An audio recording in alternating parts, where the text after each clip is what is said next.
Welcome to today's On This Day in Tudor History with me, Claire Ridgway.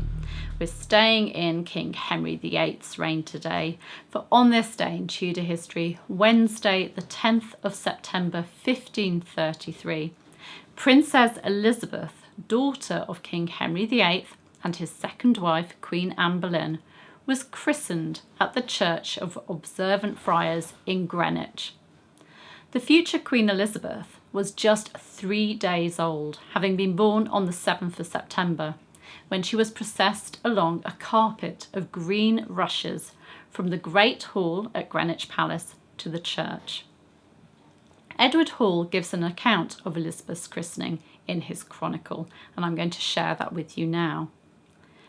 The mayor and his brethren and 40 of the chief of the citizens were commanded to be at the christening the Wednesday following, upon which day the mayor, Sir Stephen Peacock, in a gown of crimson velvet with his collar of SS, and all the aldermen in scarlet with collars and chains, and all the council of the city with them, took their barge after dinner at 1 o'clock, and the citizens had another barge, and so rode to Greenwich, where were many lords, knights, and gentlemen assembled. All the walls between the King's Place and the Friars were hanged with arras, and all the way strawed with green rushes. The Friars' Church was also hanged with arras.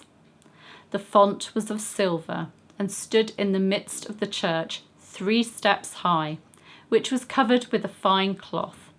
And divers gentlemen with aprons and towels about their necks gave attendance about it, that no filth should come in the font.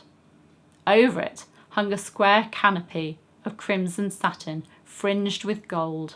About it was a rail covered with red say. Between the choir and the body of the church was a close place with a pan of fire to make the child ready in. When all these things were ordered, the child was brought to the hall, and then every man set forward. First the citizens 2 and 2, then gentlemen, esquires and chaplains.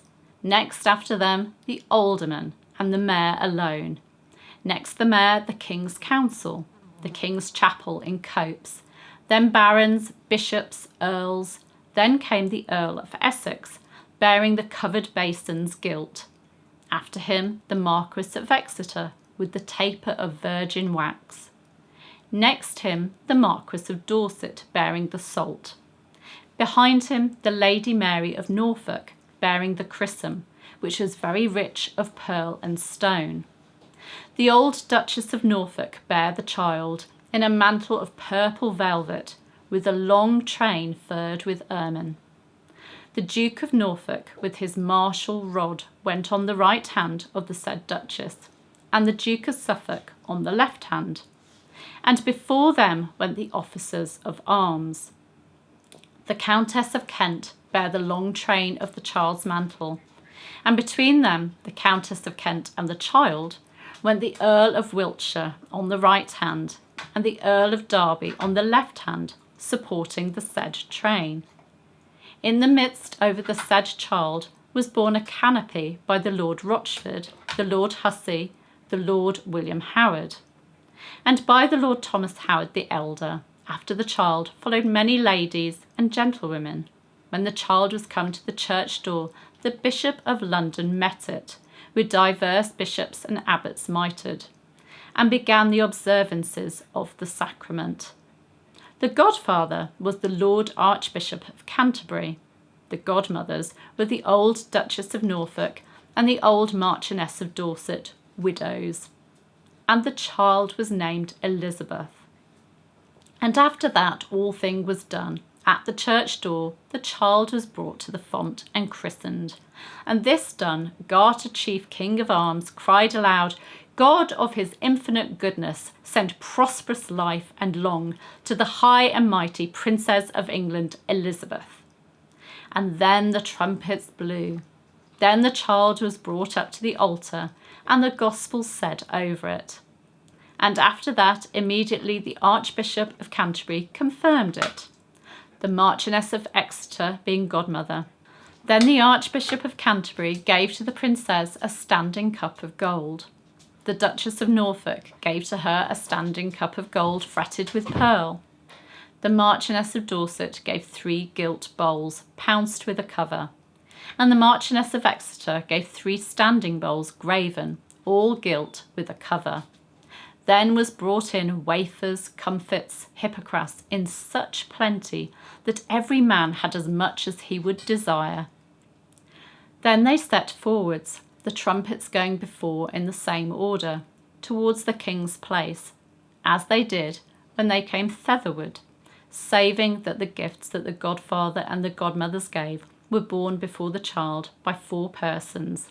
That is to say, first Sir John Dudley bare the gift of the Lady of Exeter, the Lord Thomas Howard the younger bare the gift of the Lady of Dorset, the Lord Fitzwater bare the gift of the Lady of Norfolk, and the Earl of Worcester bare the gift of the Archbishop of Canterbury. And all one side as they went was full of staff torches, to the number of 500, borne by the guard, and other of the king's servants. And about the child were borne many other proper torches borne by gentlemen. And in this order they brought the princess to the queen's chamber, and the mayor and the aldermen tarried there a while. And at the last the Dukes of Norfolk and Suffolk came out from the king, thanking them heartily, and said the king commanded them to give them thanks in his name.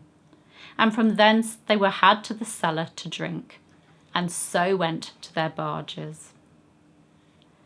Now for me, what I love in that account, as well as all the details that Edward Hall gives, I just love the bits which note that Elizabeth's maternal grandfather, Thomas Boleyn, Earl of Wiltshire, held his baby granddaughter's train, and that her uncle, George Boleyn, bore her canopy. I just love the insight that we get there of family members being involved. In his chronicle, Charles Risley records the celebrations in London due to the christening. And the morrow after, there was fires made in London, and at every fire a vessel of wine for people to drink for the said solemnity. And in just over 25 years' time, London would be celebrating again as Elizabeth I became their queen.